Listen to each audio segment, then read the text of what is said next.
Todos los martes, la doctora, debí de haber dicho, Leticia Calderón Shelius, experta en temas de inmigración.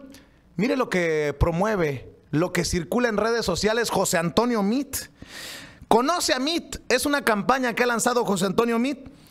Dice, este fue mi paso por la Secretaría de Relaciones Exteriores, para entrar en calor con la doctora Leticia Calderón Shelius, quien también es como este servidor, sigue exigiendo respuestas por los 1,000 millones de pesos que se le entregaron a la Fundación Juntos Podemos, que dirige honorariamente Josefina Vázquez Mota, y que se esfumaron así, como por arte de magia. Vea lo que promueve José Antonio Meade, lo que dice que dejó a su paso por Relaciones Exteriores. Conoce a José Antonio Meade. ¿Cómo fue tu paso por la Secretaría de Relaciones Exteriores? Fascinante.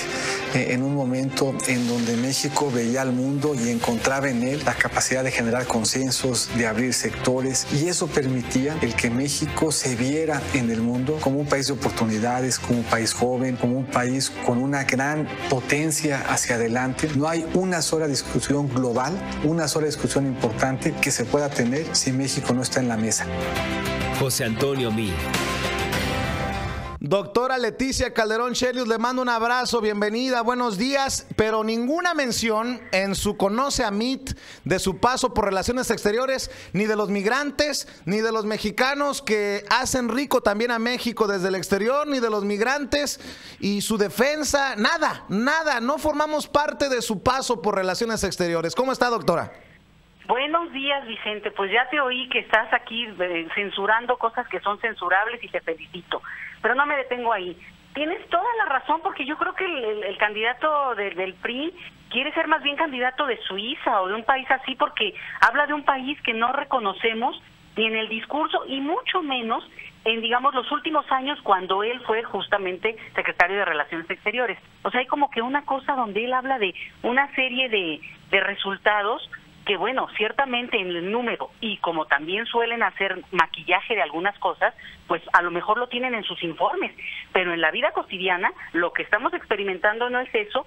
Y en el periodo que él fue secretario de Relaciones Exteriores hubo una pugna muy interesante, porque hubo un análisis muy crítico de la violación a los derechos humanos en México, y entonces el secretario de Relaciones Exteriores reaccionó aireadamente, incluso, digamos, confrontó al vocero de Human Rights, diciendo que había, digamos, como falseaban y mentían respecto a lo que estaba ocurriendo realmente en México. Entonces, como que no hay una parte donde el gobierno mexicano, en ese momento en su voz, pueda acatar y reconocer la situación tan terrible que se está pasando, sobre todo en algunas comunidades, y con eso poder confrontarlo, enfrentarlo entre todos. Entonces, por eso oigo este mensaje y tienes tú toda la razón. Es esa visión de relaciones exteriores de cóctel. Esta cosa como la que también ustedes están cansados, ¿no? De consulados o embajadas de cóctel y no de servicio, de representaciones del país como si fuera un país que lo que quiere es mostrar su belleza y elegancia, que la tiene, pero que no es solo eso, y que tiene que reconocer también sus horrores y en ese sentido poder, digamos, remontarlos. Yo entiendo, no se va a dar golpes de pecho el señor en un anuncio como este, pero ahí el punto donde sí podría hablar de la fortaleza de país que tiene, pues con sus millones de mexicanos, que justamente sería hasta un mensaje solidario, están lejos, mandan recursos, que ese siempre es un misterio, vamos a hablar después de eso, pero del tema de las remesas, pero justamente en ese discurso pues opaca la parte exterior, que no es bonita. Y tampoco resolvió el problema de los empleados locales que siguen sin ser reconocidos por antigüedad, los empleados de consulados, que son muchos, que siguen siendo tratados como de segunda clase, una lucha que usted seguramente está al pendiente, ya lleva mucho tiempo, y le mando un saludo a los empleados consulares locales que siguen pidiendo de la Secretaría de Relaciones Exteriores, Claudia Ruiz Massieu, José Antonio Meade, ahora Luis Videgaray, un respeto, un reconocimiento que simple y sencillamente no llega. Fíjate que ese es un tema muy delicado y yo creo que vale la pena así analizarlo como lo planteas. tanto en el servicio consular como prácticamente en todos los servicios profesionales de nuestro país, hay gente muy valiosa, hay gente de veras superhéroes, ¿no? Gente que todos los días da la cara, incluso a veces hasta acaban poniendo de su bolsillo para resolver algunas cosas. Y ese es el problema, no se reconoce esa parte de la profesionalización en este tipo de actitudes que tienen que ver con el fin de la carrera laboral, pero como digamos, con un premio, un reconocimiento, una vida digna, sino que realmente desechan a esa parte profesional. Esto ocurre en muchos ámbitos, pero en el ámbito diplomático es terrible, porque además la exigencia que tienen quienes se forman en el servicio exterior es muy alta. Entrar al servicio exterior de carrera implica que es gente con un conocimiento, una trayectoria, y pasa una cantidad no solo de exámenes, sino de cursos, y bueno, aprueba esa línea. El problema es que está la parte de los compadres, Vicente. Hablando de compadres, dicen por ahí que de eso hay mucho en el cambio del proveedor de seguro médico para los empleados consulares que tendrán que pagar más por su seguro médico. Leo, por favor, permítame leer del periódico La Opinión, doctora. Cambio de compañía de seguro médico pone a temblar a trabajadores de los consulados en el mundo entero. Incrementan los costos de medicamentos, copagos y deducibles y quieren que paguen tratamientos por su cuenta con la promesa de un reembolso. Una vez más, los trabajadores de los consulados de México en Estados Unidos han puesto el grito en el cielo al enterarse que tendrán que pagar más por sus seguros de salud, pero esta vez el problema se ha extendido a los trabajadores de los consulados y embajadas de México en todo el mundo, dice este artículo de La Opinión, y siguen, así como el tema de los mexicanos en Estados Unidos perseguidos por Donald Trump, en la Secretaría de Relaciones Exteriores de Luis Videgaray, en su momento de José Antonio Meade, en su momento de Claudia Ríos Massieu, una de las altas priistas en la cúpula, echando los problemitas por abajo de la alfombra para que no se noten. Bueno, esto que tú dices, el tema de los servicios que tienen que pagar o que duplicar de repente de un día al otro, pues es un impacto fuertísimo para cualquiera, pero también te voy a decir una cosa, ha sido un servicio exterior que por lo mismo, ¿no?, ha tenido que aguantar. Lo interesante es que ahora ya hay como reacciones y son contestatarios, porque claro, les está afectando y está llegando ya un grupo importante a un momento de vida que pues, se la tienen que jugar, porque ¿qué va a pasar? ¿Van a recibir el tipo de pensiones que recibimos en México? ¿Van a regresar al país? No te lo voy a decir que van a regresar. Han regresado cuando acaba, digamos, su periodo laboral normal, y entonces enfrentan la situación de ser jubilados en lo que le tenemos miedo todos, en la lógica de lo que se ofrece en este país. Entonces, parte del problema es que tal vez fue tardía la reacción, pero también tiene que ver con un hartazgo por el manejo popular y además sin experiencia, sin profesionalismo. En esa imagen, tú lo recordarás y creo que ningún mexicano en 100 años lo podrá olvidar, de Donald Trump viniendo a México, a Los Pinos, a hablar con el presidente de este país, más allá de que te caiga bien o que te caiga mal, es una imagen que va a quedar para el recuerdo, porque ni siquiera era presidente todavía el señor Trump. Entonces, ¿quién lo promovió? Justamente apapachado por Relaciones Exteriores, en ese momento Videgaray, pero que ya tenía la sartén por el mango en toda esta parte de el manejo de una u otra secretaría, en las que él ha estado. Entonces, yo creo que todo esto tiene que ser visto así, en este contexto más amplio donde salta un tema pues muy personal, el de la salud, que es, digamos, es el talón de Aquiles de cualquiera y nadie se escapa de tener que ir en algún momento al doctor más o menos. Pero si eso además implica que pueda deteriorar tu calidad de vida de una manera abrupta, pues obviamente hace reaccionar a la gente y podemos ver ahí una de estas pequeñas rebeliones, digamos, por derechos a lo mejor muy personales, pero completamente válidas, me parece a mí. Doctora, hoy presenta su primer informe de gobierno Donald Trump. ¿Es noticia en México? ¿Debe de ser noticia en México? Porque seguramente Donald Trump hablará de los Dreamers, en su mayoría mexicanos, hablará del muro en la frontera con México, hablará del Tratado de Libre Comercio que incluye a México. ¿Es noticia este primer informe de gobierno de Donald Trump y cómo lo debemos de entender desde su perspectiva los mexicanos? Todo lo que pasa en Estados Unidos en términos políticos es noticia de primera plana en México. todos los días. O sea, nosotros nos amanecemos como ustedes esperando a ver qué me subió al Twitter el señor Donald Trump, porque obviamente aquí mueve o baja hasta el dólar y el peso. Aunque, perdón que la interrumpa, aunque en la Secretaría de Relaciones Exteriores saquen comunicados que digan que no contestan en redes sociales, siempre sacan comunicados para responder a los tweets de Donald Trump, perdón. Sí. Pues sí, porque la verdad es, digamos, yo puedo hablar y decir muchas cosas muy críticas del servicio exterior, no decía yo, no el servicio exterior, de quienes liderean el servicio exterior en este momento en el país, pero sí he de reconocer que estamos enfrentando pues también una situación excepcional que tiene que ver con el presidente de Estados Unidos hoy. Entonces, te digo, aquí es noticia y ni lo duden, estamos al pendiente absolutamente todos los días, y tú también ya viste que, bueno, los Dreamers que ni pintaban, nadie sabía de qué hablaban hace 2 años, si tú quieres, 2 años y medio, bueno, ahora son obviamente, ya todo el mundo sabe qué es, de qué se está hablando, se volvió una estrella más del canal de las estrellas, Vicente, así que ahora estamos más que enterados en términos generales. Obviamente lo que ocurra hoy, lo que hoy anuncie en la noche Donald Trump, sobre todo lo que impacta directamente a México, TLC, alguna cosa que pueda afectar, que aunque vaya a haber más rondas, pero que pueda ser una señal que se interprete, pues eso le pega a los mercados y eso preocupa mucho acá, la estabilidad económica y el tema de la migración, ¿no? Pronostica entonces que las primeras planas de los periódicos estarán a merced de lo que diga Donald Trump mañana. Sin lugar a dudas, mañana nota en el mundo, yo creo que el Estado de la Unión, yo creo que en el mundo entero, pero en México, mañana sobre todo lo que va a destacar, lo que él señale en términos de su propuesta de cambio migratorio, lo que está ofreciendo como moneda de cambio para que los Dreamers se queden, y dice, en 10, 12 años podrían llegar a la ciudadanía. Pues sí, pues ya van a tener 50 años, yo digo, van a ir pasando la vida, es una cosa tremenda y realmente me solidarizo.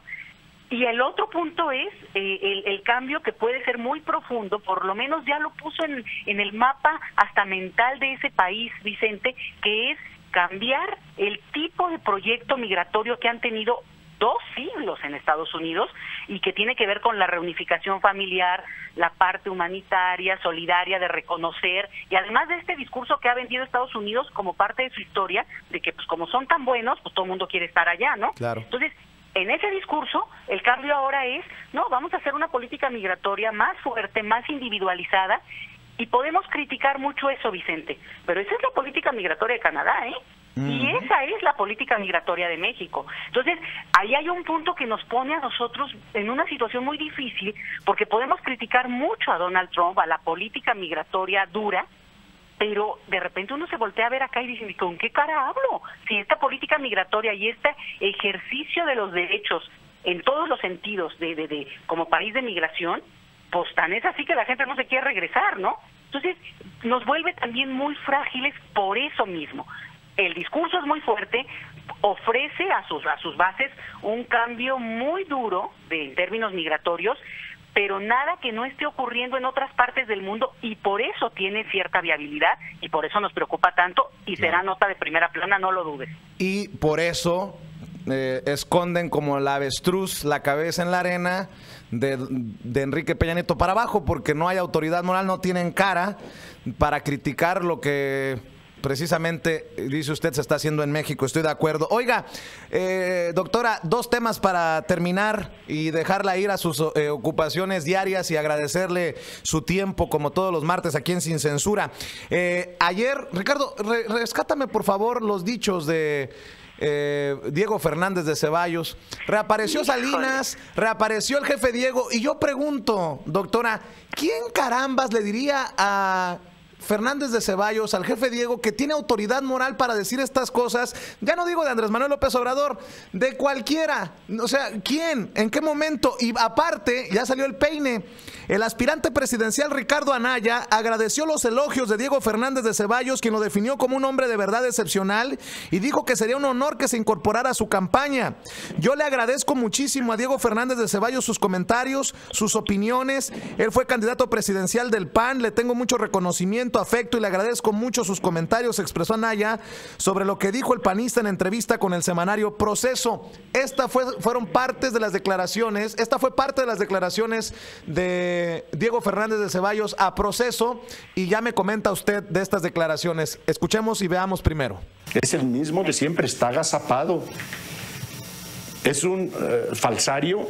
Está mintiendo. Pero es un falsario de tiempo completo. En relación a López Obrador, obviamente. Es un tipo sin honor y sin vergüenza, en toda la extensión de la palabra. Y corrupto.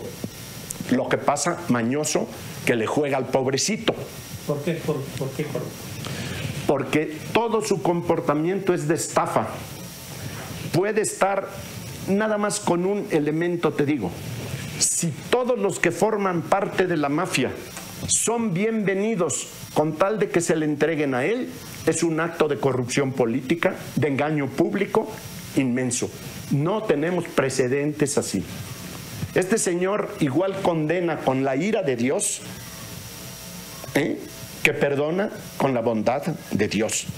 Eso no puede ser. Es un enfermo mental, es un corrupto y es un bribón de tiempo completo. No sé lo que vaya a pasar. Lo que sí sé, que ese en la presidencia no le conviene a México. Punto. ¿Hasta dónde va a llegar? No lo sabemos.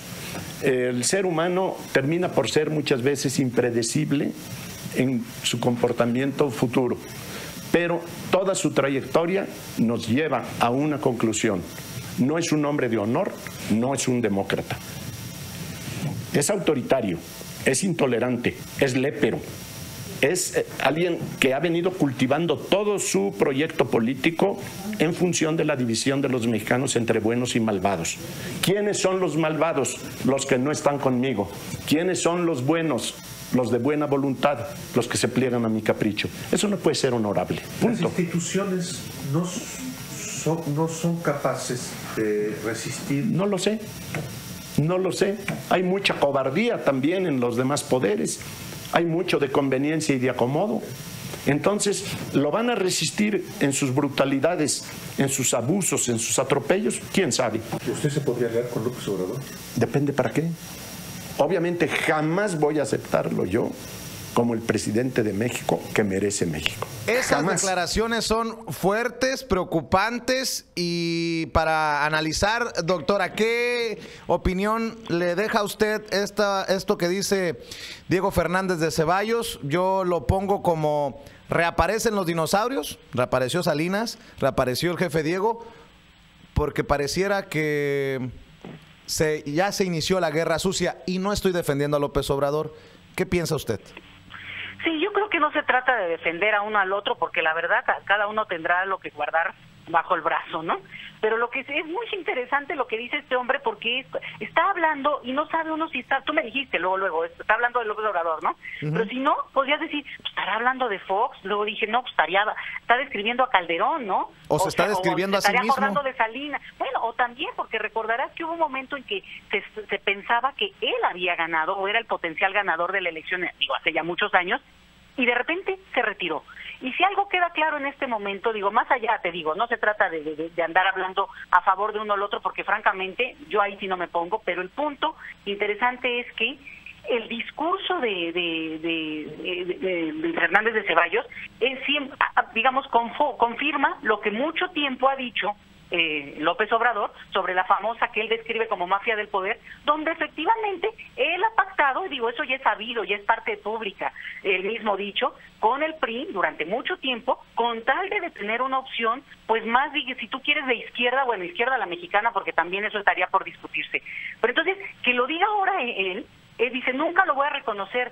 Pues reconoció a Fox, que estaba igual, pero bien loquito, o en su momento a Calderón, que hizo cosas realmente innombrables. Entonces, aquí el punto es que la autoridad desde la que él habla, pues a lo mejor en algunos medios hay eco. Tú censurabas hace rato a un cantantillo en ese sentido, y yo creo que esto es como si alguien dijera igualmente groserías, o quisiera que alguien no golpeara a otros, y pues el punto ahí es que no tiene ni digamos el discurso de su lado, porque esa guerra de palabras contra uno u otro candidato pues se ha ido opacando, pues, porque ellos lo han logrado, porque ha sido, digamos, lo han llevado al extremo la parte del poder público, cómo lo han ejercido. Y la otra, yo creo que él es un actor ya muy identificado, pues con Salinas directamente, muy identificado también. Dices que vanaglorió o felicitó a Anaya, y bueno, yo no creo que le haga un favor directo a Anaya, porque justamente carga ese discurso, es un viejo lobo de mar Y a mí me da mucha risa cuando lo veo, porque digo, qué chistoso que siga hablando como orador de los años 40, ¿no? Una cosa así, y que eso impresione tanto. Entonces, yo de verdad me parece que es parte del discurso, es uno de los actores del ajedrez que hay que ver, ¿no? Cómo se van colocando, que obviamente lo que él está diciendo, pues repite lo que ha dicho durante mucho tiempo, y ahorita en este momento no tiene eco desde ese discurso, porque mira, si criticara cosas como más potentes, ¿no? En el sentido de esta propuesta no tiene viabilidad, pero entonces se les voltearía porque dirías, bueno, pero ¿qué propuesta sí es interesante, por ejemplo, de Anaya? Ah, no, es que no ha presentado propuestas. Ah, bueno, entonces al otro le puedes criticar las propuestas o las propuestas incluso de personas que está diciendo que podrían ser sus funcionarios. Pero a ningún otro le puedes criticar o comentar nada porque no hay ni propuestas, ni siquiera postulaciones potenciales hasta este momento. Entonces, con Fernández de Ceballos yo lo que diría es un actor político importante, su voz puede replicar, pero yo, si fuera tú, lo censuraría como quieres en el sentido de que sus palabras no aportan a un debate en el cual claramente él representa a esa contubernio que durante tanto tiempo, digamos, lo hacían en lo oscurito y hoy claramente se sabe y hasta se vanaglorian de ello estos mismos personajes, ¿no? Muy bien, pues doctora, le agradezco mucho como siempre su aportación a Sin Censura, sus opiniones, su visión sin pelos en la lengua, sin censura, y le mando un abrazote, nos escuchamos y nos vemos el próximo martes o antes si lo amerita la noticia. Pues a ver qué dice Trump en la noche, Vicente, y nos escuchamos la semana que entra. Abrazos por allá. Claro que sí, la doctora Leticia Calderón Chelius, experta en temas de migrantes, hablando con nosotros